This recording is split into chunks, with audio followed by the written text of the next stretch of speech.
Brilliance Audio presents the unabridged recording of Warriors by George R.R. Martin and Gardner Dozois, performed by Patrick Lawlor and Christina Traister. To Lauren and Jeff, to Tyler and Isabella, to Sean and Dean, may you be strangers to war. Introduction.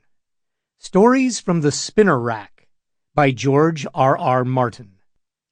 There were no bookstores in Bayonne, New Jersey when I was a kid, which is not to say there was no place to buy a book. There were plenty of places to buy books, so long as what you wanted was a paperback. If you wanted a hardcover, you could take the bus into New York City. Most of those places were what we called candy stores back then. But Hershey bars and Milky Ways and penny candy were the least of what they sold. Every candy store was a little different from every other. Some carried groceries and some didn't. Some had soda fountains and some didn't. Some offered fresh baked goods in the morning and would make you a deli sandwich all day long. Some sold squirt guns and hula hoops and those pink rubber balls we used for our stickball games.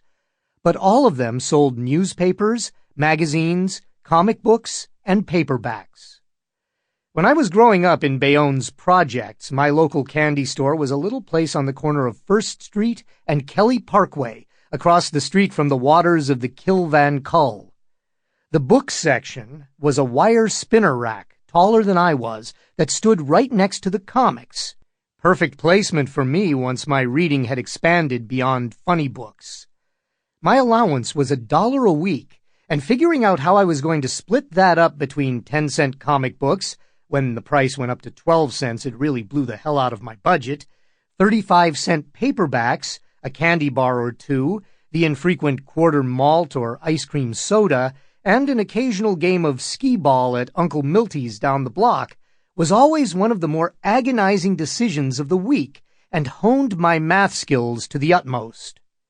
The comic book racks and the paperback spinner had more in common than mere proximity. Neither one recognized the existence of genre. In those days, the superheroes had not yet reached the same level of dominance in comics that they presently enjoy. Oh, we had Superman and Batman and the JLA, of course, and later on Spider-Man and the Fantastic Four came along to join them. But there were all sorts of other comic books as well. Sample complete. Ready to continue?